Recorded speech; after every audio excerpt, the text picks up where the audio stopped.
Day 2 nga pala namin dito sa hospital matapos ko makapanganak and sharing you our hospital bill para sa mga ilang nagtatanong.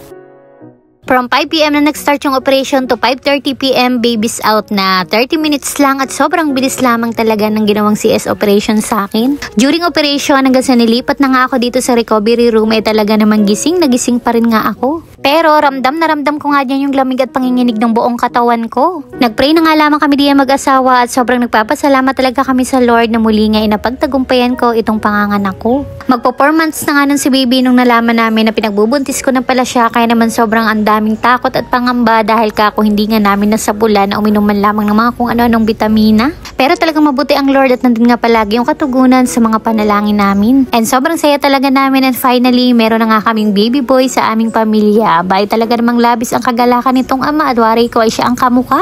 Ay sa ilong pangalaang man din ay kuhang-kuha na, ay kakoy walang-wala akong panama, ay sana all na lang kako. At dahil hindi ko pa nga kayang bumangon at magpadede ay bottle feeding nga muna pansamantala si baby. And after nga mawala yung anesthesia sa buong katawan ko, talaga namang ramdam na ramdam ko yung sobrang sakit at halos buong magdamag talaga akong hindi makatulog. Buti na rin nga lamang at kahit papano may kahalili nga yung asawa ko sa pag-iintindi at nandito nga pala itong pangatlong kapatid kong babae na si Ara. At kinaumagahan din naman nga etong biyanan ko naman ang pumalit at ayan bandang 6:30 na nga ito ng umaga ay kinuha naman si baby para paliguan. At pagkatapos nga nila mga paliguan, eto't in-advise na rin nga sa amin na pasikatan naman nga daw ng araw dahil napakaganda nga ng sikat ng panahon ngayon. Sa mga oras na yan ay parang nananaginip pa rin ako, sobrang bilis naman talaga ng panahon, yung inintay mo ng 9 na buwan sa wakas ay eto na at kapit-kapit na namin. Sobrang sarap naman talagang titigan at talaga namang nakakapawi ng lahat ng hirap at sakit na nararamdaman. At bukod sa pulong, pasado alas 9 na nga ito ng umaga ay bumisita naman nga pala dito itong doktor ni baby. At dahil meron nga akong UTI, eto't automatic nga na nilagyan ng Heplock si baby at isang lingguhan na naman nga po siyang tuturukan ng antibiotics. Kaya sa mga preggy moms diyan, ingat-ingat po tayo para hindi na rin nga kayo magkaroon pa ng UTI. At dahil in-advise na rin nga sa akin ng OB ko na kailangan ko ng tumayo at maglakad-lakad bago kumain, eto nga at kahit napakahirap gawin, talaga namang no choice tayo dyan. Eto talaga yung pinakamahirap at pinakamasakit gawin pagkatapos ng CS operation, ng unang tayo at unang upo. Sa sobrang sakit naman talaga parang mahati yung katawan ko at yung tuhod ko talaga namang nangangatog-ngatog na. Ika nga lang ng iba ay parang kagat nga daw ng dinosaur at hindi mo talaga maipaliwanag kung gaano kasakit.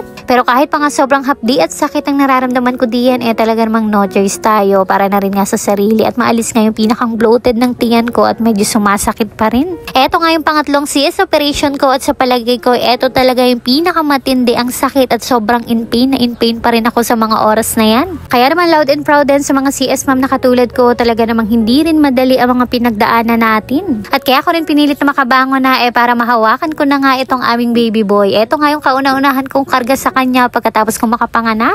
Kung kailan nga nakapanganak na ako, doon pa nga lamang ako minanas, kaya naman tignan nyo yung mukha ko diyan at pagang-paga. Pero worth it naman talaga lahat kapag ganito baga naman kapogi, talaga namang napakasarap amoy-amoyin at sobrang bango talaga ng mga baby. Fast forward at kinabukasan, eto nga at bumisita naman nga itong dalawang ate sa kanilang bagong kapatid. Sobrang excited na excited talaga silang makita at ayan, pagkarating nga nila ay napapatikar kaagad at gustong-gusto nga kaagad mahawakan. Parang gulat ng gulat nga sila na yung dating nasa loob lamang ng tiyan na hinahawakan nila ngayon, eto na at abot kamay na nila. Nakakaiyak na nakakatuwa naman talaga yung mga reaksyon nila at kahit sa murang edad pa nga lamang nila ay parang nauunawaan na talaga nila na sila ay mga ate na. Sumaglit lang din naman sila ng pasyal dito tapos pinauwi na rin nga namin sila at kakoy baka medyo gabihin pa nga kami sa aming pag-uwi. At bago nga kami umuwi, etong at pina-newborn screening muna namin si baby. Mga 1 month pa nga daw ang result nito kaya naman babalikan pa namin. Tapos pinaintindi ko na rin nga pala itong hospital bill namin para makauwi na talaga kami. Kay baby namin ay inabot ng 9,463 pesos tapos sa akin naman ay inabot ng 35,987. Kaya naging total bill namin dito ay inabot ng 45,450 pesos.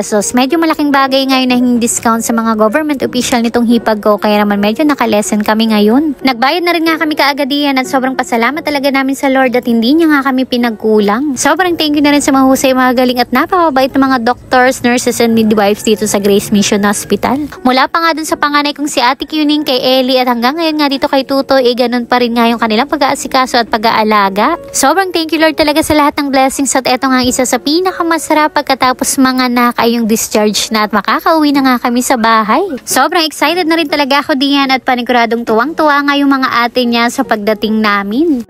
Kaya naman yun lang muna po for today's video. Maraming salamat po sa inyong panonood. God bless.